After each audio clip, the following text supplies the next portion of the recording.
What's up worlds, the 7 Worlds Gaming here today, and today I'm gonna go ahead and show you just some gameplay for first person, and I'm gonna be showing you just some difference of what first person has to offer. Now this gameplay that I am gonna go ahead and show you is from PUBG Mobile's beta that's currently ongoing. It's for 0.6.0, so definitely keep an eye out on that because it's gonna be releasing here pretty soon. Now without further ado, let me go ahead and show you some of the stuff that's coming with first person. And the first thing I'm gonna go ahead and show you is just how to get access to first person once the update does come out. So that icon right there that is currently being highlighted by the red arrow, what I want you to go ahead and do is just tap on that, and you're gonna go ahead and get two options. You're gonna get the option that says third person and first person.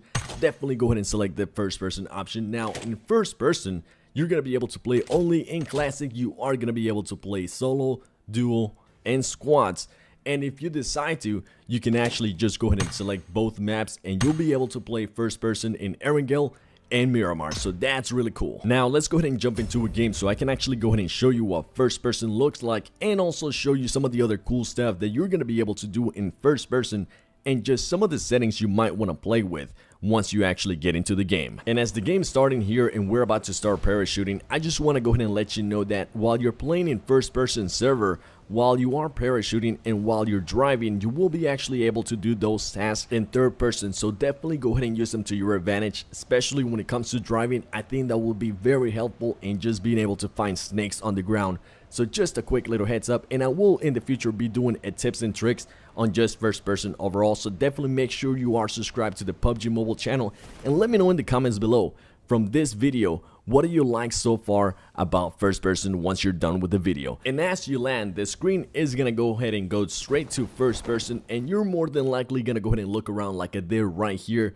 just wondering where the hell am I and what's going on with my game. But don't worry, that's definitely what I'm here for. So definitely just get used to the feeling of first person. It runs very smooth, and the best thing is that you can still use the eye icon to actually go ahead and look over your shoulder and be able to spot anybody that might be actually sneaking up on you. Now that you got yourself a weapon, now that you actually got yourself a little bit used to first person, let's go ahead and go into settings so I can actually go ahead and show you the settings I was talking about at the beginning of this video, which is gonna go ahead and determine what kind of playstyle you're gonna go ahead and have in first person mode. Now once you're in settings, you're gonna want to go down to sensitivity, and once you're in sensitivity, you're actually gonna go ahead and see some options that are completely new and are set just for first person. For example, camera sensitivity free look, that is actually the eye icon, so just go ahead and move that around under FPP camera and see which one you like better. Now if you scroll down to camera, you're gonna see the option that says first person no scope. So for this one, it's just overall sensitivity. I have it at 90%, but you can definitely go ahead and move yours around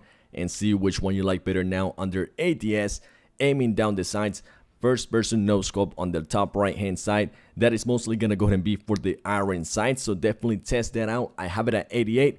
Once again, most of my settings right now are just set up to default, and they do have an option for gyroscope if you end up using that option right there. Definitely go ahead and do so. Now let me go ahead and show you a different setting. Now this next setting I'm gonna go ahead and show you is actually under basic and not sensitivity, so make sure you are under basic. Now as you can see right there, first person perspective camera view, or usually known as FOV, field of view, you are going to be able to change it, and the minimum that you can actually go ahead and put it to is 80, and the maximum that you're going to be able to put it to is 103. So what I'm going to go ahead and show you now is I'm going to show you the difference between 80, 90, and 103.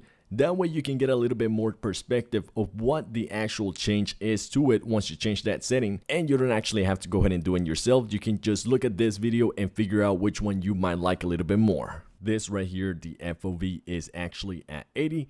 The minimum you can put it at, this one is the middle one, this one is at 90, and the next one I'm about to show you is going to go ahead and be at the maximum, which is 103. So you can definitely see as you go higher on the FOV slide, the higher you go, the more of the map you'll be able to see. But let me go ahead and show you something interesting when you're actually shooting at somebody, and that is that if you have the FOV a little bit too high, the person might actually go ahead and look smaller, so this might actually end up affecting your aim. So definitely keep that in mind, please. And as you can see here so far, I've been changing it between 80, 90, and 103, and you can definitely tell the difference of just pretty much the enemy becoming smaller and smaller as the field of view becomes bigger and bigger. So please keep that in mind. Also, if you for some reason end up missing a lot of shots, definitely just go back to the FOV and mess around with it. This is one of those settings you are gonna have to play around with because it is a catch 99. Either you want to be able to see more to the sides, or are you gonna want to be able to see the target a little bit smaller. And as you can see right here, I'm actually changing it between 80 and 90 just to see what the difference is when I'm actually hip firing, because if I zoom in, the scope is gonna be just the exact same. And as you can tell, it might actually cause some issues with the aim. So definitely my main tip for this here would be just play around with the FOV, see which one you like better, and make sure you are at least changing it in between exchanges with other players. That way you will get accustomed to one and you will actually figure out which one you like, either 80, 90, 103, or maybe somewhere in between.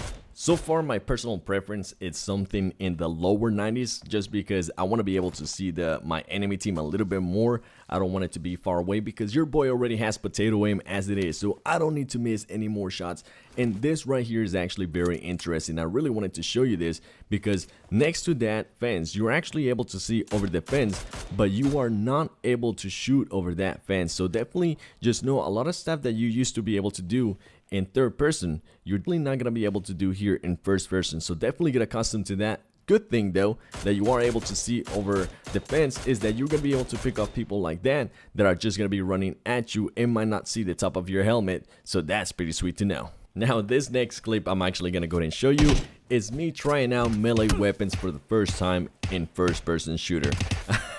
It turns out to be really freaking funny. That guy that I killed earlier took me forever to kill, and all of a sudden this guy came out of nowhere and just started shooting at me like one of those things where third player has entered the game. Exactly like that. Good thing this boy has potato aim and I was able to something him up there with some shots, even though I missed a couple. But nonetheless, hopefully you enjoyed this video. Hopefully this video was helpful to you with all the information I was able to provide to you in regards to first person. If you did enjoy it, make sure you hit that like button. Let me know in the comments below if you have any questions in regards to first person, or if there's anything else I can help you on. I do make videos on a daily basis on my YouTube channel, The 7 Worlds Gaming. Make sure you go ahead and subscribe to that, link in the description below, and make sure you go ahead and subscribe to Pubg Mobile's channel, because we're definitely going to be adding a lot more content in regards to first person and just other stuff that's going to be coming in the future. It has been your boy, The 7 Worlds Gaming, and I'm going to go ahead and see you in the next one.